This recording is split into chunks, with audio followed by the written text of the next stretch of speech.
Hello and welcome everyone. स्वागत है आपका हमारे यूट्यूब चैनल प्रेप अल्फा में। तो आज है 6 जनवरी 2026। तो इस वीडियो में हम आज के टॉप 16 करंट अफेयर्स के क्वेश्चंस डिस्कस करेंगे और इसकी जो पीडीएफ है वो हमारे टेलीग्राम चैनल प्रेप अल्फा पे मिल जाएगी। लिंक डिस्क्रिप्शन बॉक्स में दी हुई है। तो आइए बिना किसी देरी के वीडियो को स्टार्ट करते हैं। सबसे पहला क्वेश्चन है आज का। हाल ही में डेल्सी रोड्रिग्स को किस देश का अंतरिम राष्ट्रपति नियुक्त किया गया है? तो वेनेजुएला को। तो हाल ही में अमेरिका द्वारा राष्ट्रपति निकोलस मादुरो की गिरफ्तारी के बाद वेनेजुएला की सुप्रीम कोर्ट ने उपराष्ट्रपति डेल्सी रोड्रिग्स को अंतरिम राष्ट्रपति नियुक्त किया है। अब वेनेजुएला तो ये दक्षिण अमेरिका महाद्वीप में है और इसकी राजधानी है कराकस और यहाँ पे विश्व का सबसे बड़ा क्रूड ऑयल भंडार है, यानी कच्चे तेल का भंडार। और यह एक ओपीईसी सदस्य देश भी है। और अभी हाल ही में 2025 में नोबेल शांति पुरस्कार वेनेजुएला के ही मारिया कोरेना मचाडो को मिला था।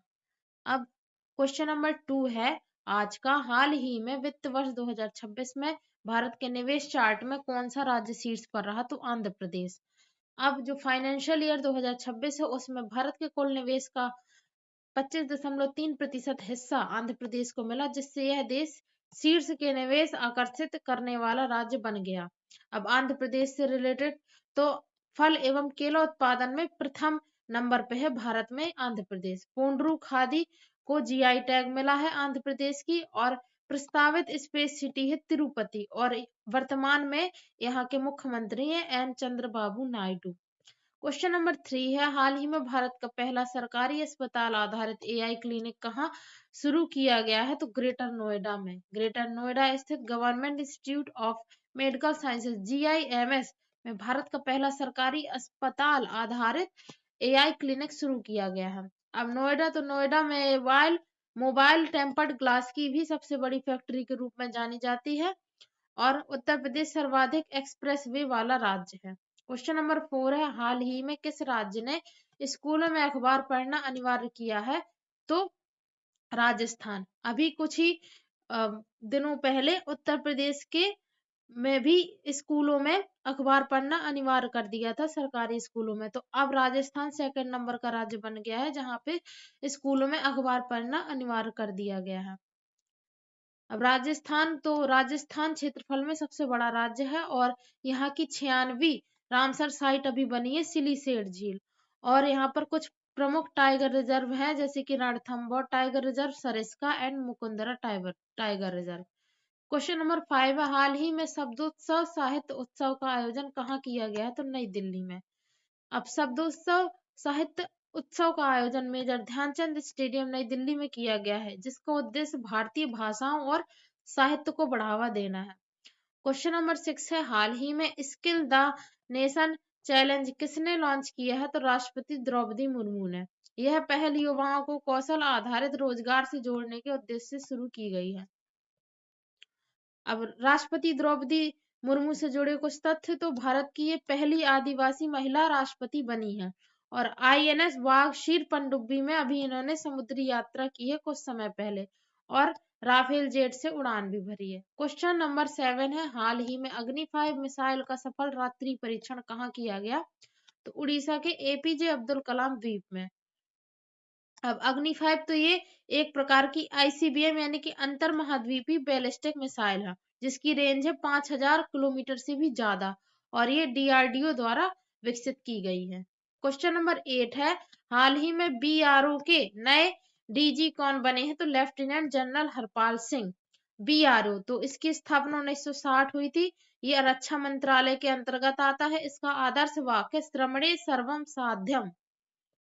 क्वेश्चन नंबर 9 है आज का। हाल ही में भारतीय सेना ने किस वर्ष को नेटवर्क और डेटा सेंट्रिसिटी का वर्ष घोषित किया है?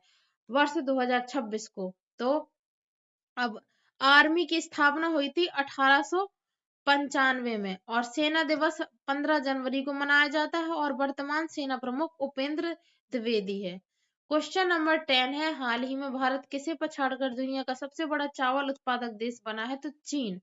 और भारत का वैश्विक निर्यात हिस्सा 40% हो गया है। सबसे बड़ा उत्पादक राज्य भारत में है तो उत्तर प्रदेश और एनआरआरआई कटक उड़ीसा में स्थित है। क्वेश्चन नंबर 11 है, हाल ही में एफसीआई के नए सीएमडी कौन बने हैं? तो रविंद्र कुमार अग्रवाल। एफसीआई जिसका मतलब है भारतीय खाद्य निगम, इसकी स्थापना हुई थी 1965 में, मुख्यालय है इसका नई दिल्ली में। क्वेश्चन नंबर 12 है, हाल ही में किसने वीडियो कॉन्फ्रेंसिंग के माध्यम से वाराणसी में आयोजित 72वीं राष्ट्रीय वॉलीबॉल प्रतियोगिता का उद्घाटन किया? तो प्रधानमंत्री नरेंद्र मोदी जी ने। प्रधानमंत्री ने टीम वर्क और सामूहिक जिम्मेदारी पर जोर दिया। 28 राज्यों की टीमों की भागीदारी ने एक भारत श्रेष्ठ भारत की भावना को दर्शाया। संदेश का मूल भाव था टीम फर्स्ट और India first. Volleyball federation of India, जिसे शॉर्ट में वीएफआई बोलते हैं, उसके द्वारा वार्षिक आयोजन वॉलीबॉल फेडरेशन ऑफ इंडिया के बारे में, तो इसकी स्थापना हुई थी अभी 1951 में, और मुख्यालय है यहाँ इसका चेन्नई, तमिलनाडु, भारत में। क्वेश्चन नंबर 13 है, हाल ही में तकनीक आधारित निगरानी और समन्वय पर जोर देते हुए कहाँ एक प्रमुख सुरक्षा अवसंरचना परियोजना की शुरुआत की गई है? तो अंडमान एवं निकोबार द्वीप समूह में। अब इसके बारे में तो केंद्रीय गृह मंत्री अमित शाह ने अंडमान और निकोबार द्वीप समूह में एक एकीकृत कमांड एंड कंट्रोल सेंटर का उद्घाटन किया। इसके साथ ही उन्होंने 9 परियोजनाओं का उद्घाटन किया और 2 नई परियोजनाओं की आधारशिला भी रखी। इन सभी परियोजनाओं में कुल 373 करोड़ रुपए का निवेश किया गया है। अंडमान एवं निकोबार द्वीप समूह से संबंधित मुख्य बिंदु, ये बंगाल के खाड़ी के यहाँ पर स्थित है और कुल द्वीप है इसमें लगभग मिलाकर के 572, जिनमें से आबादी 37 द्वीपों पर है। महत्व इसका समुद्री सुरक्षा की दृष्टि से बहुत ही रणनीतिक महत्व है इसका। अब अंडमान द्वीप समूह, तो इसकी स्थिति है भारतीय मुख्य भूमि के अपेक्षाकृत निकट।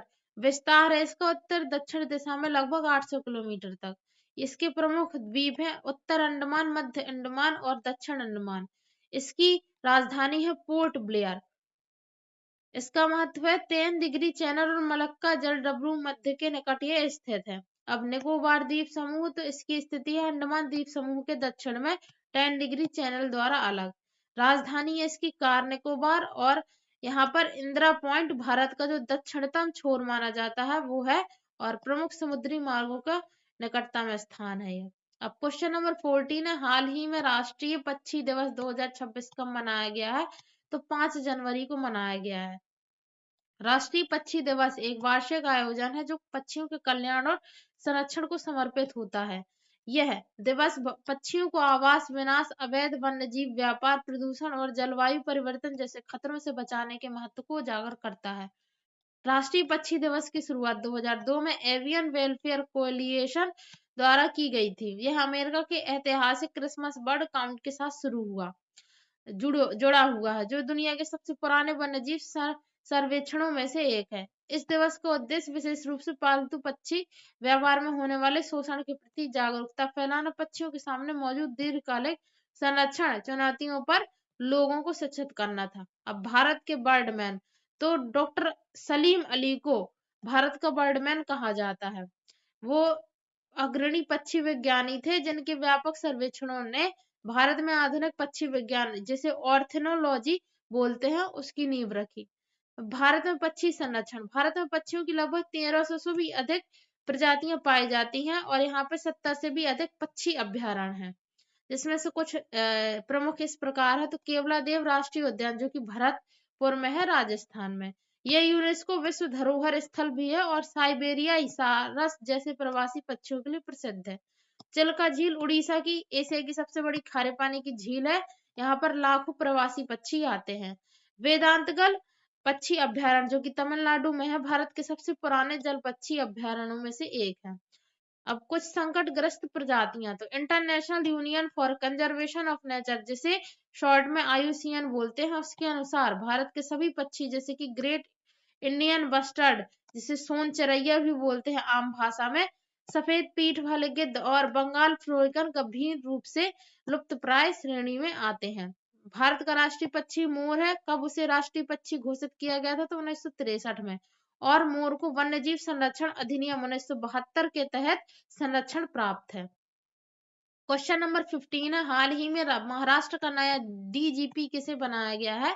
तो IPS अधिकारी सदानंद दाते को। तो सदानंद वसंत दाते ने महाराष्ट्र के पुलिस महानिदेशक डीजीपी के रूप में कार्यभार संभाला है। उन्होंने रश्मि शुक्ला का स्थान लिया है, जो राज्य की पहली महिला पुलिस प्रमुख थी। डॉक्टर दाते नवगठित मीरा भयंदर वसई विरार पुलिस आयुक्तालय के पहले पुलिस आयुक्त रहे, जिसकी स्थापना 2020 में हुई थी। क्वेश्चन नंबर 16 है, हाल ही में किसने अरुणाचल प्रदेश में प्रस्तावित कलई 2 जल विद्युत परियोजना को पर्यावरणीय मंजूरी देने की सिफारिश की है? तो केंद्रीय पर्यावरण मंत्रालय की विशेषज्ञ समिति ने। अब इसके बारे में, तो विशेषज्ञ मूल्यांकन समिति ईएसी ने लोहित नदी पर प्रस्तावित 1200 मेगावाट की कलाई 2 परियोजना को मंजूरी दी है। इस परियोजना को टीएचडीसी इंडिया लिमिटेड द्वारा विकसित किया जा रहा है। परियोजना में 128.5 मीटर ऊंचा कंक्रीट ग्रेविटी बांध, पोंडेज और एक भूमिगत पावर हाउस शामिल है, जिसकी अनुमानित लागत है लगभग 14,176 करोड़ रुपए। इस निर्णय पर पर्यावरणविदों ने गंभीर चिंता जताई है, क्योंकि उनका कहना है कि परियोजना की पर्यावरण प्रभाव आकलन रिपोर्ट में लोहित नदी बेसिन में पाई जाने वाली गंभीर रूप से संकटग्रस्त श्वेत उदर बगुला की उपस्थिति का उल्लेख नहीं किया गया है, और श्वेत उदर बगुला को आईयूसीएन ने गंभीर रूप से संकटग्रस्त श्रेणी में रखा है।